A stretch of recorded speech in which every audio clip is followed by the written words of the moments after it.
This is NBA Try Not to Laugh. Whatever you do, don't laugh. Hey, J-Day, you remember what I said, though? I was like, I think we ran the same play maybe like 2 or 3 times.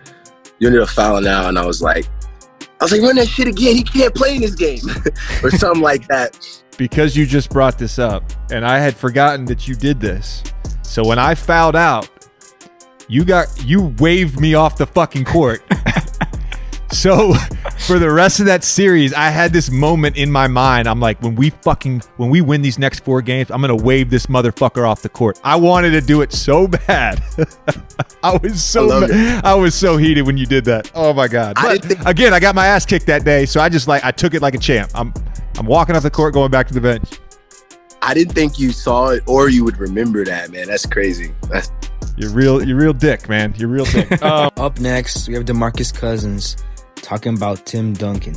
Tim Duncan, I struggled against Timmy D early in my career, but he was notorious for when he went to contest your shot, he would pull you down by your shoulder so you wouldn't be able to jump. Yeah. So he would pull you down with one hand and use the other to block the shot. Wow. Ain't that cheating? That shit drove me crazy. I'm like, yo, ref, you gotta call this shit, bro.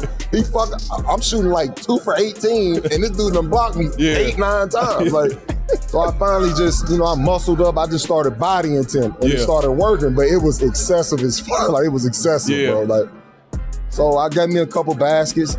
Now I'm like I said, I'm trying to gas myself. Right. Old ass nigga, this young nigga coming. Right. Tim just looked at me like, didn't respond, just looked at me. It's like, shook his head like this. So in my head, I'm like, damn, what the fuck that mean? Like this dude ain't gonna even say nothing back. Like, nothing. So now I'm now confused. you fucked up. I'm fucked up, bro. He contemplating what he about to do to you. Tim ran off 18 straight. 18 straight? Straight. Fundamentally, too, I bet. Quiet, didn't say a word. After the 18th basket, smacked me on my ass. Good game, young fella. I just walked away just like that. I walked away just feeling like shit. Like, I really just got played and the motherfucker didn't say a word to me. Like, but Tim did that, and now we've got Jeff Teague. You're better than Ricky Rubio. I was gonna say about our workouts, like going into the draft, you a crazy motherfucker. You was calling people out, like, you ain't care, so I say everybody always give me slack for messing with Ricky Rubio on our podcast. I pushed him, I did some shit, whatever.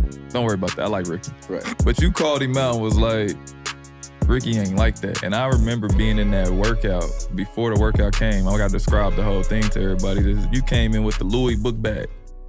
I'm from the west side of Indianapolis. I knew nothing about Louis Vuitton. Okay. And you came walking in and you put the bag down. And I'll never forget, Tyreek Evans said, damn, you got that Louis. I said, damn, I'm supposed to know what that is. You know what I mean? You like, yeah. He said something like 500. I said, damn. This nigga got 500. I'm thinking $500. This nigga talking about 500,000. I'm like, this nigga got $500,000 before? Like, shit. What the fuck? Who is this nigga? Like, this nigga not a real person. So you start going around like, bro, you better than Ricky. You better than Ricky. You better than Ricky. I'm telling y'all niggas is better than Ricky. And he pointed at me. I said, damn, Ricky, we're supposed to go top 10. I'm better than this. Shit, I'm staying in this draft. Fuck it. Like, I was going back to school. I swear to God, he was, I swear to God, you better than. We did the workout. Tyreek Evans had a good workout. Boom. Go to another workout in Milwaukee. That's when I knew he was getting picked by the Bucks. He doing this pick and roll shit. I ain't never seen a pick and roll in my life. I ain't do that in college. I did ISO. This nigga carving us up, making us look stupid. Me and Tyreek Evans, we stopped guarding nigga. I looked at him, I ain't guarding nigga. You see that nigga, what he doing? But I knew you was getting picked by the Bucks. I knew you was different when you going overseas, having a chance to learn the game, play like that. I knew you was different. I was like, he gonna be good in this league.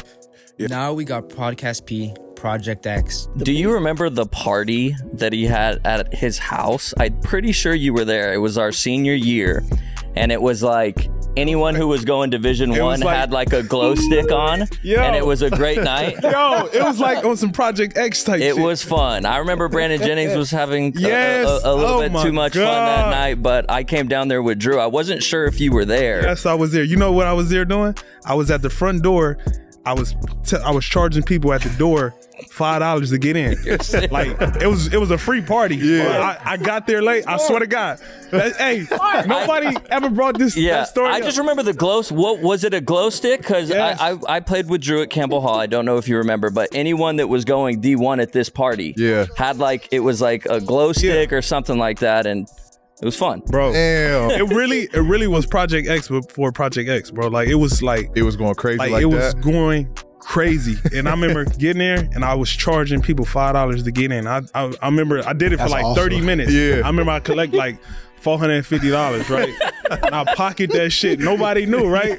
But I remember what's crazy, that story. Me and Ron just talked about this story like 2 weeks ago. That's crazy. He was telling me about the story, how much trouble he got in after that. Because he didn't know it was going to turn out It was gonna be like that. that bad, and the house was fucked up. Yeah, it was fucked the lit. house. Yeah. I'm talking about the house was fucked up afterwards. Like So did P know? It was like he found out, Okay. and that man went nuts the next day. Yeah. Because he didn't know it was supposed to be a party. Yeah. You know what I mean? And I think like, correct me if I'm wrong. Was this like when Facebook or something just started? Because it was a mass post put out. Yeah, because that was like my senior year, and yeah, definitely was on. I think it was like on. It was like MySpace. MySpace, Yeah. whatever it was, the post with overly more than what he expected. Yeah. And it was so many people who came to that party, and it fucked up that house. P was so mad. Like it was really some Project X shit. Yeah, I remember. Damn, I missed it. I was in Palm Beach bored as shit for sure that day. Lastly, we've got Jeff Teague, 55 points. Can we speak on that 55-point game, though? Like, do you remember that day from start to finish in Milwaukee? The thing about 55, people be forgetting I didn't score in the first quarter. So they did this shit in 3 quarters. Yeah, shit. Pop your shit, So bro. I didn't score in the first quarter at all. I went 0 for 5 and Scouts pulled me out. He was like, you ain't ready to play. He's like, go sit. You ain't ready to play.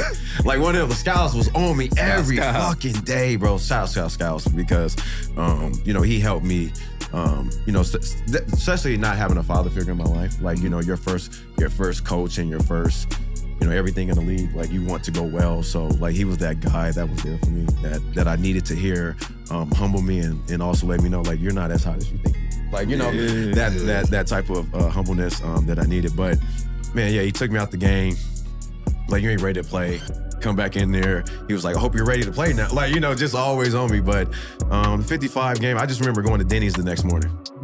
Damn, you went to Denny's after scoring 55? Yeah, I mean, the Under Armour budget wasn't like that. The Under Armour budget wasn't like that.